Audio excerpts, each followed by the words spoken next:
Angleterre, on raconte souvent cette légende, pourtant peu connue, de Crying Sally.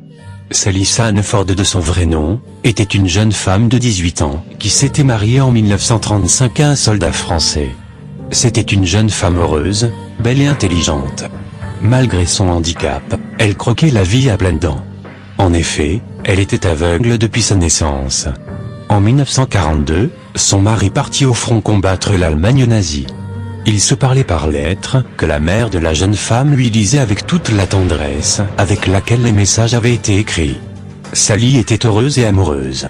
Mais un matin de mai 1944, alors qu'elle attendait le facteur assise sur un banc devant chez elle, celui-ci lui annonça qu'il n'avait pas reçu de lettre pour elle.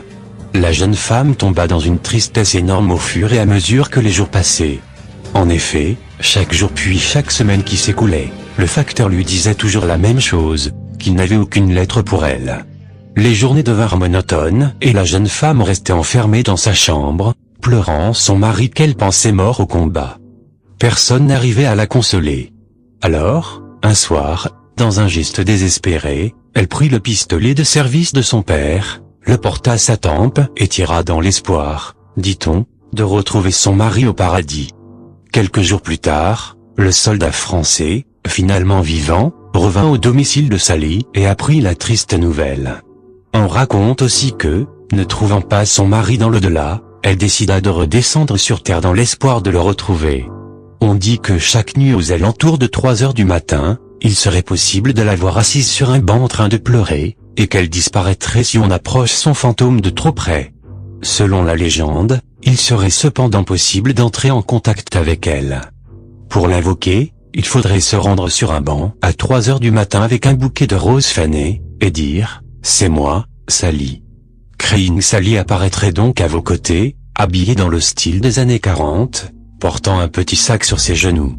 Elle tournerait la tête vers vous, du sang coulerait de sa tempe et des larmes sanglantes couleraient sur ses joues. Elle vous poserait une question, en vous fixant de ses yeux vitreux. « Es-tu mon amour ? Es-tu mon doux amour ?» Vous devrez impérativement donner une réponse, mais dans les deux cas l'issue pourrait être fatale.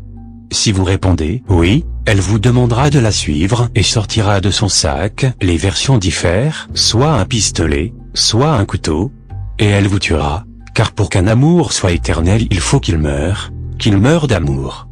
D'autres disent aussi que Sally disparaîtrait en souriant. Mais ne pensez pas que vous en serez débarrassé pour autant, elle reviendra à un moment ou à un autre pour vous emporter avec elle. On dit que le moment venu, vous sentirez une main prendre la vôtre et que vous serez brusquement victime d'un arrêt cardiaque. Si vous répondez « non », l'issue sera tout aussi fatale. On raconte que pour punir ceux qui se sont moqués d'elle, elle les hantera jusqu'à la fin de leur vie. Le terme arrivant, vous vous en doutez, plus tôt que prévu. On dit que ces personnes se seraient donné la mort souvent un mois après leur essai. Un homme aurait raconté, une semaine avant son suicide, que pendant plus d'un mois il avait vu le cadavre de Sally à longueur de journée, celle-ci lui demandant sans cesse « Es-tu mon amour ? Es-tu mon doux amour ?» d'une voix d'outre-tombe. Il se rappelait qu'une nuit, alors qu'il allait s'endormir, il entendit la poignée de la porte de sa chambre tourner, et vit apparaître, enveloppé d'une étrange lumière, Crying Sally lui posant sa question. Il aurait dit aussi qu'il la voyait même dans son sommeil, qu'il assistait chaque nuit, en rêve, au suicide de la jeune Sally. L'homme se serait donc suicidé quelque temps après en s'administrant une dose mortelle de calmant, et serait mort d'une crise cardiaque. Certaines personnes qui auraient tenté le rituel lui auraient répondu « je ne sais pas » ou « peut-être ». Crying Sally serait alors disparu dans un cri strident. Mais certains racontent qu'il arriverait quelque chose de totalement différent si vous entamiez cette démarche. C'est là que mon récit s'arrête, je ne vous dirai rien de plus, à vous d'essayer si vous en avez le cran.